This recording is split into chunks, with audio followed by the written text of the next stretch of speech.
Hello. Before we begin, I want to know what are you guys' thoughts on money?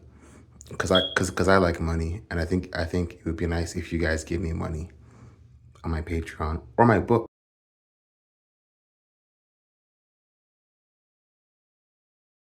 I'm sure we can all agree to some extent that Taylor Swift deserved to win that Grammy over Kendrick in 2016. 1989 was far from perfect, but it had some of her most compelling verses and richest production to date. It was, by and large, a landmark pop album, not just for her career, but for the mainstream pop scene as a whole. It's so famous, or infamous rather, that despite everything I just said being an obvious lie, you probably get angrier at me saying it than you would have if I had said it about Post Malone's Hollywood's Bleeding, despite 1989 being the clearly superior pop album. Why? Well, Post Malone has a shocking amount of diamond records, but even his most dedicated fans don't put him on a pedestal the way Taylor Swift's do. She has the cultural presence that artists with twice, nay thrice her talent and skill and experience have. The context of Taylor Swift is far more incandescent than the artistry. Chances are, for those of us that hate her, you probably haven't even listened to a full Taylor Swift album in years, maybe ever. Why would you? You hate her mythos, her context. And so, whatever story you have to tell yourself and others to make her billion-dollar heels touch soil, by God, you shall tell. What's the cost of a few blind eyes? Well, to quote two of my most annoying friends, Meow. I'm sorry, I shouldn't have said that. I apologize.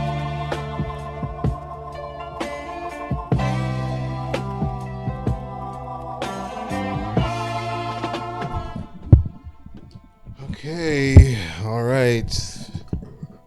Let's record this one last motherfucking time.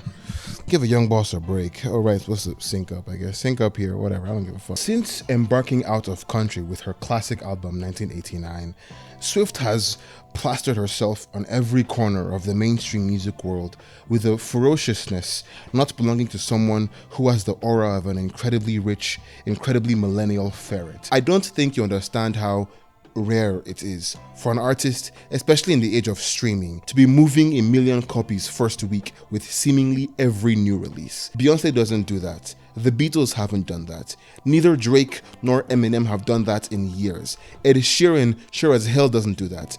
And even in his heyday, Kanye couldn't do that. She's selling more records than she is putting fumes in the atmosphere, and that, for lack of a better term, is impressive.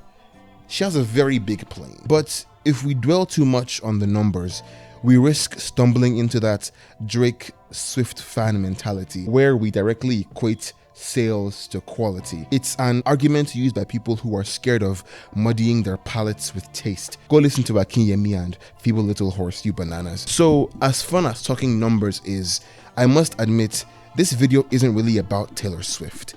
It's about you. I'm kidding. I haven't watched that video yet. But it actually is about you though, for real. In the spring of 2024, Swift dropped her 11th original studio album, Tortured Poet. This is bad for my posture. In the spring of 2024, Swift dropped her 11th original studio album, Tortured Poets Department. The album sold 4 million bloody units in the first week alone. I don't know that surprised me. I wrote it. It was the biggest streaming week for an album in history, and it beat out the world record for the most vinyl sold in a week. A record, mind you, that was held by Swift's former album, her remaster of 1989. Artistically speaking, the album was decent. It had some of her most vivid lyrics, like the first few verses on I Can Fix Him, but a lot of the production felt uninspired and stale. At the very least, the album was better than Midnights. I recall that album distinctly. I awoke to the sound of my own snoring. On my side of Twitter though, Tortured Poets got eviscerated. People clowned on Swift for her corny lines and awkward performances. They laughed and laughed and laughed, speaking in circle jerk circus show incantations. Taylor Swift's effigy was on the stage, someone had spray painted clown makeup on it, and we cackled until the lack of oxygen made our heads and throats ache. Now, before I continue, It's important that I establish I'm not defending the feelings of a woman who could buy my entire ancestry line and still have money left over to burn the ozone layer one time. This video isn't about Taylor Swift. Like everything even remotely worthwhile under God's watchful eye, it's about me. There's this screenshot, I'm sure you've seen it. It's the one where she talks about how she wished she could live in the 1830s, but without all the racists. The people did not like this. They said she was being ignorant, they said it was insensitive, it was a perfect case study of why she was a bad writer and undeserving of all her success. But for the former half of all that, I think Swift would agree. The song is about escapism. The full verse where that line is located is about nostalgia. When she was kill yourself. When she was younger, her friends would pick a decade to escape to, and she would pick the 1830s. But without all the racists. Swift then goes on to say that when she did that, it would ruin the game. They would all look down because they all knew, Swift included, that, as she put it, if I'd been there, I'd hate it. She's agreeing with half of those people on TikTok. What the fuck? She's agreeing with half of those people on Twitter and TikTok, but the person who took the original viral screenshot cut out the context. Cut out the parts that explained what the hell she was talking about. The whole point of the verse of the song. Because they knew no one was going to look that shit up. All so that we could do our tired, yearly shaming ritual in peace. It's almost vindictive. Oh, this is actually way better for my posture. I hate it though. And maybe you'd argue that no one needs to be doing an in-depth analysis for a Taylor Swift album. Maybe you'd argue that context isn't really needed for an artist like her. A screenshot is enough to make an assessment. And maybe I'll concede that to you. Except, I didn't do an analysis. I read down a few more lines. I saw the original cropped screenshot and I could immediately tell I was missing something, so I looked it up. I'm not saying I'm better than you. No, I'm better than you. The same story can be found in that admittedly stupid GTA line and the Charlie Puth one. I truly apologize, but if you haven't listened to a song, or at the very least read the full lyrics, then any critique you make on its lyrical content is kind of insubstantial. Writing doesn't work like that. It can't, or usually doesn't, exist in a vacuum. And again, on some level, I understand the lack of curiosity. It's Taylor fucking Swift.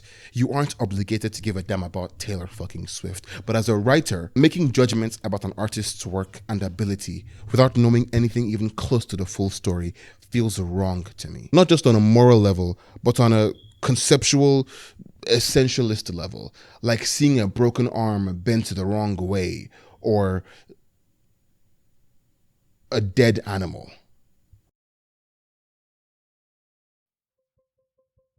Sometime last year, I made a video about incels. It's become one of my best performing videos, so I made a spiritual successor with my friend Tala. Nobody watched that shit.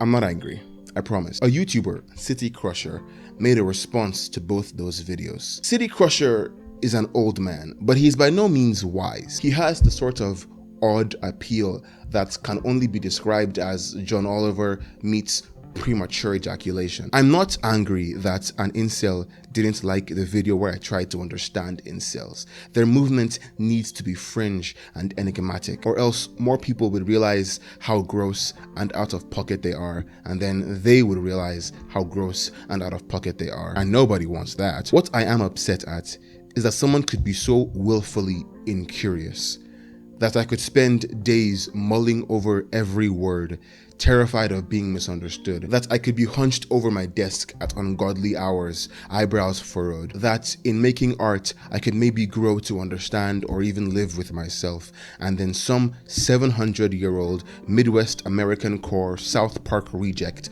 could stroll on by, cherry pick some lines, yell at them and leave, is mildly put maddening. Let's be frank, you know that my tongue, bit my tongue. Let's be frank, you know that I know that Taylor Swift's art isn't worth this much polarity. This level of divisiveness is for the Weekends or the Nicolas Cages of the world. People who make art that is as easy as it is difficult to love. Taylor Swift, for me, is probably in the same league of great but safe artists like Ed Sheeran or Wizkid. But unlike many of our, let's be honest, male contemporaries, I've consistently found that the discourse around Taylor Swift's art isn't really about Taylor Swift's art. It's about Taylor Swift. It's about us.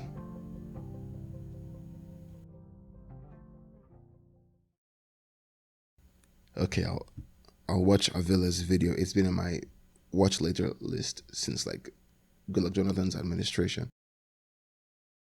I wrote this essay before watching it. I've seen it now. Go watch that instead. This it's shocking how much better it is than this video. I believe this is one. Yeah. Congratulations, you watched the full video. You want to be congratulated? Let me congratulate you. You can give me money by going to my Patreon, or you can buy my book. It's about like how to be nice to women. That's what the book is called. It should be on my left. Okay, I think that's it. Goodbye. My skin is terrible.